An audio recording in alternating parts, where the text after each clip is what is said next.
একদিকে বিশ্বের সবচেয়ে শক্তিশালী রাষ্ট্রগুলোর একটি আমেরিকা, যার অর্থনীতি প্রায় $25 ট্রিলিয়ন বেশি, প্রতিরক্ষা বাজেট বছরে $800 বিলিয়ন, বিশ্বের সবচেয়ে আধুনিক যুদ্ধবিমান, শত শত সামরিক ঘাঁটি, মহাকাশ প্রযুক্তি, সাইবার সক্ষমতা, সব মিলিয়ে বৈশ্বিক সামরিক শক্তির শীর্ষে যুক্তরাষ্ট্র। তাদের রয়েছে অসংখ্য যুদ্ধবিমান, রণতরী, পারমাণবিক সাবমেরিন, উন্নত ক্ষেপণাস্ত্র প্রতিরক্ষা ব্যবস্থা এবং এমন প্রযুক্তি যা যুদ্ধক্ষেত্রে স্যাটেলাইট থেকে শুরু করে কৃত্রিম বুদ্ধিমত্তা পর্যন্ত ব্যবহার করতে পারে। আন্তর্জাতিক জোটের দিক থেকেও যুক্তরাষ্ট্র অত্যন্ত শক্তিশালী। ন্যাটোর মতো সামরিক জোট, ইউরোপ ও এশিয়ার ঘনিষ্ঠ মিত্র এবং বৈশ্বিক অর্থনীতির উপর গভীর প্রভাব। অন্যদিকে রয়েছে ইরান, বহু বছর ধরে আন্তর্জাতিক নিষেধাজ্ঞার চাপে থাকা একটি রাষ্ট্র, যার অর্থনীতি তুলনামূলক সীমিত, প্রতিরক্ষা বাজেটও বেশ ছোট। আধুনিক পশ্চিমা প্রযুক্তি অস্ত্রের বড় অংশ তাদের নাগালের বাইরে। আন্তর্জাতিক রাজনীতিতে প্রায় বিচ্ছিন্ন অবস্থান তাদের, শক্তিশালী বৈশ্বিক সামরিক জোটও নেই। তাই প্রশ্ন জাগে, এই বিশাল বৈষম্যের মাঝেও 4 দশক ধরে কেন ইরানকে ভেঙে পড়তে দেখা যায় না? কেন মধ্যপ্রাচ্যের প্রায় প্রতিটি বড় সংকটে ইরান আবারও একটি গুরুত্বপূর্ণ শক্তি হয়ে ওঠে? কেন যুক্তরাষ্ট্রের চাপে, নিষেধাজ্ঞা এবং সামরিক উত্তেজনার মাঝেও ইরান সগৌরবে টিকে থাকে? তাদের এই দৃঢ়তার রহস্য কি? এটি কি কেবলই কিছু কৌশল, নাকি এর পেছনে রয়েছে গোপন কোনো আধ্যাত্মিক শক্তি? সেই সবেরই উত্তর খুঁজব আজকের এই আয়োজনে। এই শক্তির উত্থানের শুরু 1979 সালে। সেই বছর ইরানে ঘটে এক ঐতিহাসিক ঘটনা, ইরানিয়ান রেভলিউশন। এই বিপ্লব শুধু একটি সরকার পরিবর্তন করেনি, পুরো রাষ্ট্র ব্যবস্থাকে একটি নতুন মতাদর্শে গড়ে তোলে। তারা শপথ নেয়, আর পশ্চিমাদের সামনে মাথা নত নয়, এবার সময় নিজেদের তৈরি করার। এই মতাদর্শের কেন্দ্রবিন্দু ছিল একটি ধারণা, প্রতিরোধ। পশ্চিমা আধিপত্যের বিরুদ্ধে দাঁড়ানোকে শুধু একটি রাজনৈতিক সিদ্ধান্ত নয়, বরং রাষ্ট্রীয় নীতি হিসাবে প্রতিষ্ঠিত করা হয়। এই বিপ্লবের পরই গড়ে ওঠে বিপ্লবী গার্ড বাহিনী, যারা ধীরে ধীরে দেশের সামরিক ও কৌশলগত শক্তির অন্যতম প্রধান স্তম্ভে পরিণত হয়। কিন্তু ইরান খুব দ্রুত বুঝতে পারে, যুক্তরাষ্ট্রের মতো শক্তির সঙ্গে সরাসরি সমান অস্ত্র নিয়ে লড়াই করা সম্ভব নয়। সেখান থেকেই শুরু হয় একটি নতুন সামরিক দর্শন, অ্যাসিমেট্রিক ওয়ারফেয়ার বা অসম যুদ্ধনীতি। এই কৌশলের মূল কথা হলো শত্রুর মতো শক্তিশালী হওয়া নয়, বরং শত্রুর শক্তিকে দুর্বল করে দেওয়া। ড্রোন হামলা, স্বল্প মূল্যের ক্ষেপণাস্ত্র, সাইবার আক্রমণ কিংবা ছোট নৌকা ব্যবহার করে সমুদ্র পথে আঘাত, এই সব কৌশল ইরানের যুদ্ধনীতির একটি বড় কৌশল। বিশ্লেষকদের মতে এই পদ্ধতি বড় শক্তির জন্য যুদ্ধকে জটিল এবং ব্যয়বহুল করে তোলে। যেমনটি আমরা এখন দেখছি, ইরান তার সস্তা শাহেদ ড্রোন দিয়ে হামলা করছে আমেরিকায়, আর সেটি বুঝতে না পেরে আমেরিকা তার $1 বিলিয়ন মিসাইল ছুটছে। এতে আমেরিকার যুদ্ধ ব্যয় প্রতিনিয়ত লাফিয়ে লাফিয়ে বাড়ছে।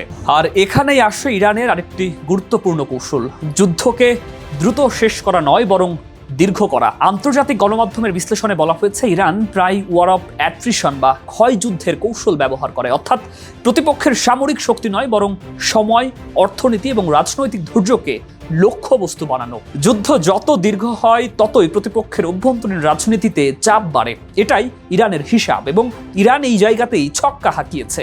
ট্রাম্প এই যুদ্ধের কারণে খোদ নিজের দেশেই হচ্ছেন সমালোচনার শিকার, হারাচ্ছেন ধৈর্য। ইরানের প্রতিরক্ষা কৌশলের একটি অন্যতম অংশ হলো তার বিস্তৃত ভূগর্ভস্থ মিসাইল শহর। দেশের বিভিন্ন দুর্গম অঞ্চলে তৈরি এই আন্ডারগ্রাউন্ড কমপ্লেক্সগুলোতে ব্যালিস্টিক মিসাইল এবং অন্যান্য ক্ষেপণাস্ত্র সংরক্ষণ, রক্ষণাবেক্ষণ এবং লঞ্চের সুযোগ আছে। আন্তর্জাতিক নিরাপত্তা বিশ্লেষকরা মনে করেন, এই ভূগর্ভস্থ স্থাপনা ইরানকে শত্রুর চোখ এড়িয়ে শক্তি প্রদর্শনের অনন্য সুযোগ দেয়। এগুলোকে ধ্বংস করা অত্যন্ত কঠিন, তাই প্রতিপক্ষের জন্য সরাসরি আক্রমণ চালানো ঝুঁকিপূর্ণ হয়ে যায়। বহু মিডিয়া রিপোর্টে দেখা গেছে, এই ধরনের ভূগর্ভস্থ কৌশল ইরানকে সীমিত শক্তি সত্ত্বেও বড় প্রতিপক্ষের সামনে স্থিতিশীলভাবে টিকে থাকার সুযোগ দিয়েছে। ইরানের আরেকটি গুরুত্বপূর্ণ শক্তি হলো তাদের ড্রোন যুদ্ধের সক্ষমতা। সামরিক বিশ্লেষকরা এটিকে উল্লেখ করেছেন বিশ্বের মধ্যে সবচেয়ে কার্যকর ও কৌশলগত ড্রোন ব্যবহারের উদাহরণগুলোর মধ্যে। স্বল্প মূল্যের ছোট ড্রোন ব্যবহার করে তারা নজরদারি, তথ্য সংগ্রহ এবং সীমিত আঘাত চালাতে পারে, যা বড় সামরিক শক্তিকেও পরিকল্পনা বদলাতে বাধ্য করে। বিশেষ করে সামরিক ঘাঁটি বা সমুদ্র পথে ছোট আক্রমণে ড্রোনগুলো তাদের জন্য গুরুত্বপূর্ণ কৌশলগত হাতিয়ার। মিডিয়া বিশ্লেষণে দেখা গেছে, সাম্প্রতিক সংঘাত, উত্তেজনার সময় ইরানের ড্রোন সক্ষমতা বারবার তাদের প্রতিপক্ষকে সতর্ক থাকতে বাধ্য করেছে। অন্যদিকে ইরান আরও বুঝতে পারে, এই সামরিক কৌশলকে সফল করতে শুধু নিজের সেনাবাহিনী যথেষ্ট নয়। তাই গত কয়েক দশকে ইরান তৈরি করেছে একটি বিস্তৃত আঞ্চলিক নেটওয়ার্ক, যাকে অনেক বিশ্লেষক বলেন অ্যাক্সিস অফ রেজিস্ট্যান্স। এই নেটওয়ার্কে রয়েছে লেবাননের হিজবুল্লাহ, ইয়েমেনের হুতি এবং ইরাকের বিভিন্ন মিলিশিয়া গোষ্ঠী। ফলে কোনো সংঘাত শুরু হলে যুদ্ধ একটি দেশের সীমান্তে আটকে থাকে না, বরং পুরো অঞ্চল জুড়ে ছড়িয়ে পড়ে। এর ফলে যুক্তরাষ্ট্র ইসরায়েলকে একই সঙ্গে একাধিক ফ্রন্টে মনোযোগ দিতে হয়। দ্য গার্ডিয়ানের বিশ্লেষণ বলছে, এই বহুমুখী যুদ্ধক্ষেত্র যুক্তরাষ্ট্র তাদের মিত্রদের জন্য বড় কৌশলগত চ্যালেঞ্জ তৈরি করে। ইরানের আরেকটি বড় শক্তি হলো তাদের ক্ষেপণাস্ত্র কর্মসূচি। গত 2 দশকে তারা মধ্যপ্রাচ্যের অন্যতম বড় ব্যালিস্টিক মিসাইল ভান্ডার তৈরি করেছে। এই মিসাইলগুলোর অনেকগুলো কয়েকশো থেকে 2000 কিলোমিটার পর্যন্ত দূরত্বে আঘাত হানতে পারে। ফলে মধ্যপ্রাচ্যের বহু গুরুত্বপূর্ণ ঘাঁটি ইরানের পাল্লার মধ্যে পড়ে। এটি সরাসরি যুদ্ধে জেতার অস্ত্র নয়, বরং একটি ডিটারেন্স, অর্থাৎ প্রতিপক্ষকে হামলার আগে বহুবার ভাবতে বাধ্য করার কৌশল। আরেকটি কৌশলগত শক্তি হলো স্ট্রেইট অফ হরমুজ, পারস্য উপসাগরের সেই সংকীর্ণ জলপথ যার একপাশে ইরান।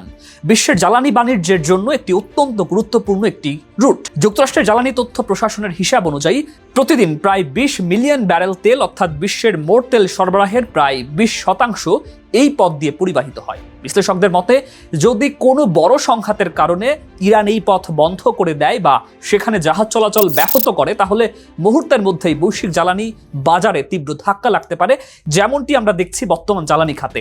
তেলের দাম কিন্তু হু হু করে বৃদ্ধি পেয়েছে, আর এর ফলে বিশ্ব অর্থনীতিতে তৈরি হয়েছে নতুন সংকট। অনেক অর্থনীতিবিদ সতর্ক করেছেন, এই ধরনের পরিস্থিতি বৈশ্বিক মুদ্রাস্ফীতি বাড়িয়ে শিল্প উৎপাদন ও বাণিজ্যে বড় ধাক্কা দিতে পারে। এই কারণে বিশ্লেষকদের মতে ইরানের সঙ্গে সরাসরি বড় যুদ্ধের প্রশ্নে অনেক শক্তিশালী রাষ্ট্রও হিসাব করে চলে, কারণ এই জলপথের অস্থিতিশীলতা পুরো বিশ্ব অর্থনীতিকেই নাড়িয়ে দিতে পারে। তবুও বাস্তবতা কিন্তু কঠিন। সামরিক শক্তি, প্রযুক্তি এবং অর্থনীতির বিচারে যুক্তরাষ্ট্র এখনও অনেক গুণ এগিয়ে। তাই অনেক বিশ্লেষক মনে করেন, ইরানের কৌশল কখনোই দ্রুত সামরিক বিজয় নয়, বরং তাদের লক্ষ্য একটি বিষয়, যুদ্ধকে এমন জায়গায় নিয়ে যাওয়া যেখানে প্রতিপক্ষ সহজে সিদ্ধান্তমূলক জয় অর্জন করতে না পারে। আর তাই শেষ প্রশ্নটা আবার ফিরে আসে শুরুতে, এই দীর্ঘ সংঘাতে সত্যি কে জিতবে? বিশ্বের সবচেয়ে শক্তিশালী সামরিক শক্তি, নাকি প্রতিরোধের দর্শনে গড়ে ওঠা একটি রাষ্ট্র? আর তাই এই গল্পের শেষটা এসে বিষয়টি শুধু সামরিক শক্তির হিসাবের মধ্যে সীমাবদ্ধ থাকে না। বহু মুসলিম উম্মার কাছে এটি হয়ে ওঠে মর্যাদা, প্রতিরোধ আর আত্মসম্মানের এক প্রতীকী লড়াই। তাদের বিশ্বাস, শত নিষেধাজ্ঞা, চাপ আর সীমাবদ্ধতার দেয়াল পেরিয়েও ইরান আবার ঘুরে দাঁড়াবে দৃঢ়ভাবে। অনেকের চোখে এই লড়াই কেবল একটি রাষ্ট্রের নয়, বরং এমন এক প্রতিরোধের গল্প যেখানে দুর্বল হিসেব করা একটি শক্তিও বারবার প্রমাণ করেছে একতা, পরিকল্পিত কৌশল এবং চোখে চোখ রেখে কথা বলার সাহস থাকলে ইতিহাসের মঞ্চে নতুন অধ্যায় লেখা সম্ভব। আর তাই বিশ্বের নানা প্রান্তে বহু মানুষের মনে একটি প্রত্যাশা রয়ে গেছে, সময়ের কঠিন পরীক্ষার পর আবারও ইরান ফিরে আসবে মাথা উঁচু করে, প্রতিরোধের প্রতীক হয়ে বীরের বেশে।